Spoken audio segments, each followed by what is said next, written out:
This is the National Pro Cup Championship, crown jewel of late model competition.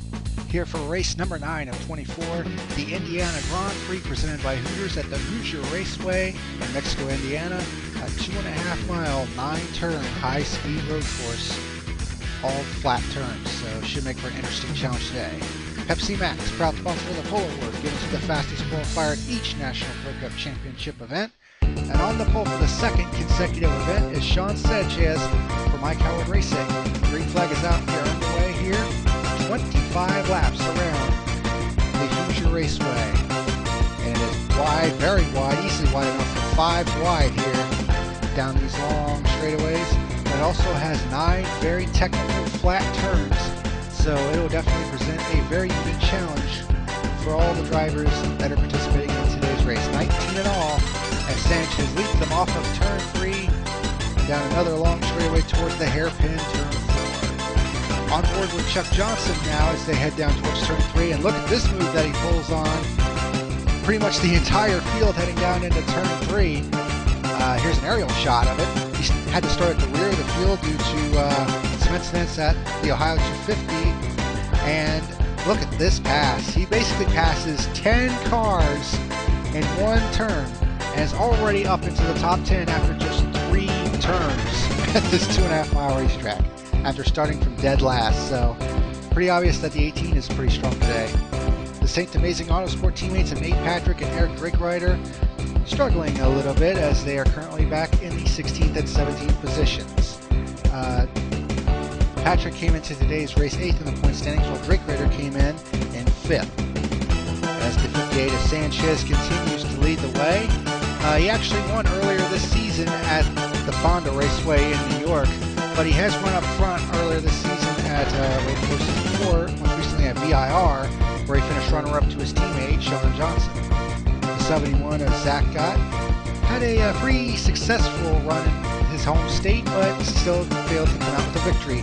He comes into today's race tied for 3rd in the overall championship with his teammate, the Quackster, John Quackenbush, who's currently trailing Chuck Johnson in the Ultimatum Cup by just 5 points, if memory serves me correctly.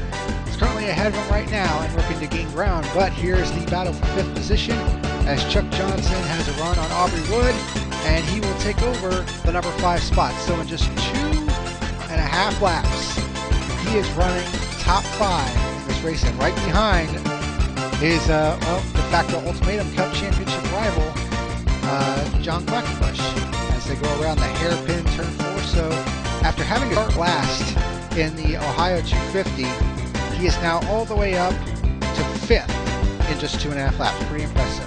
The 16 of Star Banner comes into today's race 11th in the point standings. Not exactly had the best start to her season. Has one victory though at Belle Isle, but for the most part it's been, kind of a hit or miss type of season for Banner. But it's looking pretty good right now as she has a run on the 58 of Sanchez. This is for the lead of the race. She's been working on it for the last 7 or 8 laps. And here she comes. She has a run on the inside as they come to turn 1, but Sanchez pulls back out in front of her and will lead her down into the sweeping turn 2 and down towards turn 3. Another right-handed sweeper. Here's the battle for the 9th position between the 02 of Jennifer Duke, the 24 Valerie Forge, and the 78 of Alexis Farr. Of course, Forge comes into today's race as the point-standing runner-up, 110 points behind Chuck Johnson.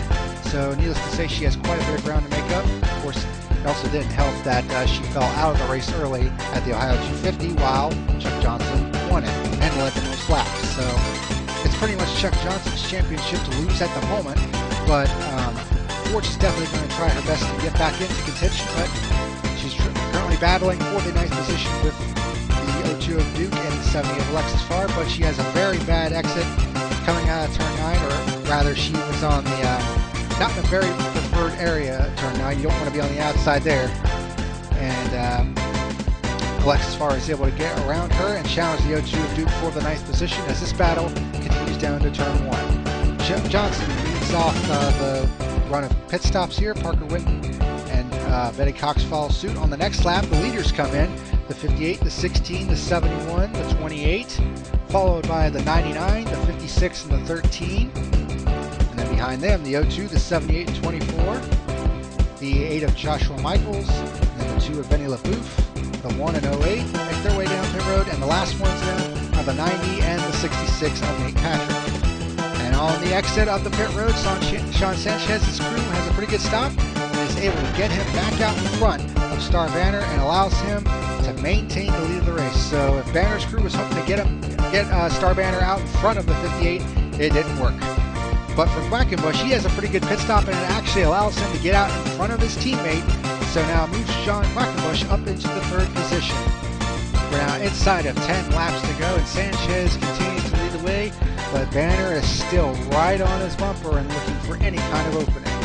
But coming hard from behind is the 28 of John Quackenbush. They made some adjustments on this 28 car, and he just chopped a 1.5 seconds off that lead, and with 9 laps to go, he has enough time to catch the 2 leaders in front of him. In the meantime, Banner continues to have the 58 of Sanchez, as she's done pretty much all race long, trying to set him up for a pass where she can take the lead. And she's right on his rear bumper going into turn 1. Oh, she's trying to make a move, but Sanchez trying to block to keep that 16 behind him, trying to protect that lead. He's led every lap so far in this race. Star Banner trying to change that as they head down into the sweeping turn 3. Oh, Sanchez tries to keep it low, but Banner might have a run on him. Coming out of turn 3, she does. They're side by side as they come out of turn 3 and down the long straightaway. Slight kink to the left here as they head down to the hairpin turn 4.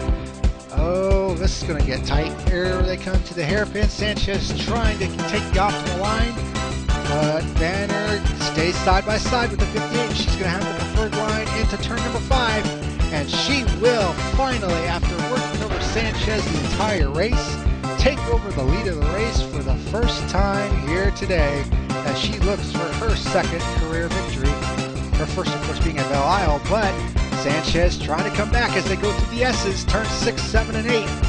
Sanchez dribs the nose ahead just a little bit, but Banner fights back as they go through turn 8 side by side. Some great racing for the lead here in the closing stages of the race.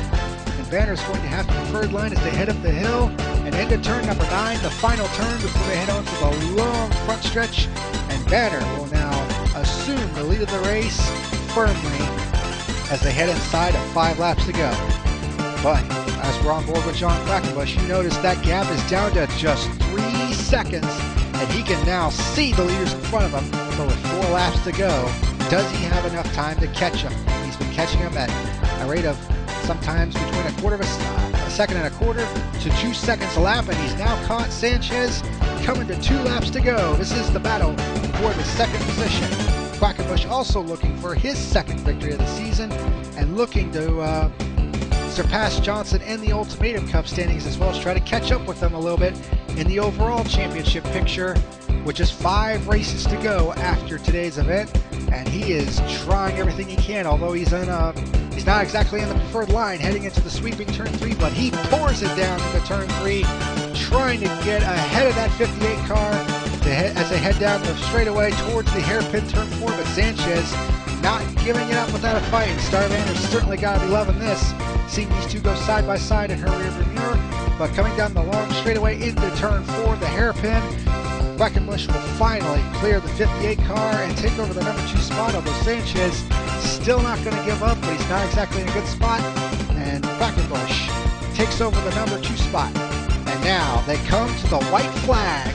Last lap of the Indiana Grand Prix, 2.5 miles, and Quackenbush has a run on Banner for the lead of the race, but can't quite pull it off into turn 2, and now into turn 3, the right-handed sweeper.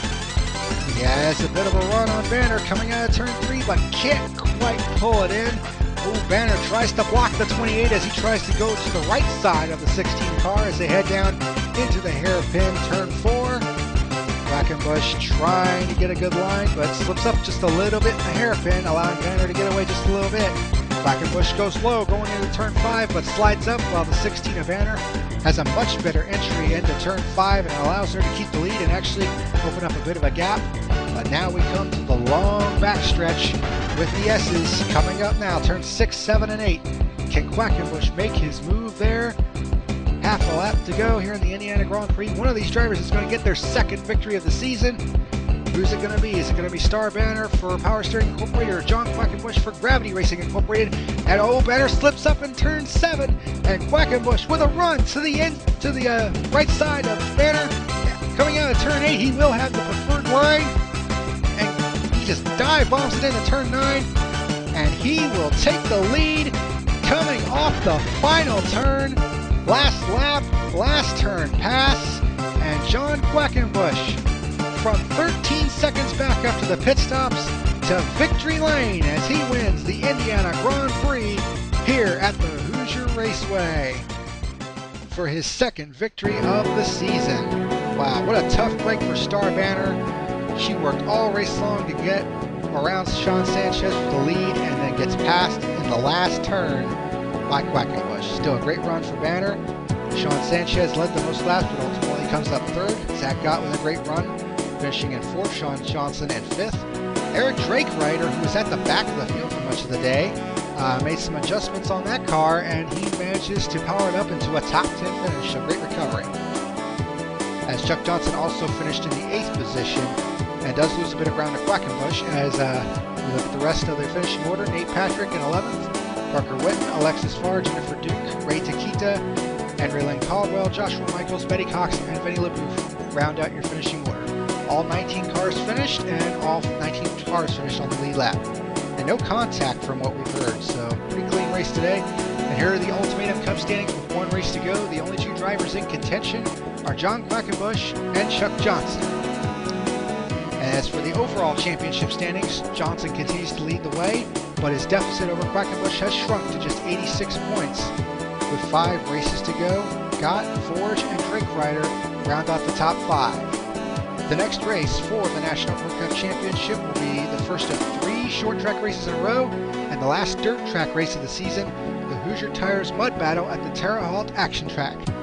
Thank you for joining us today. I'm color commentator John Lyondike, and we'll see you next time.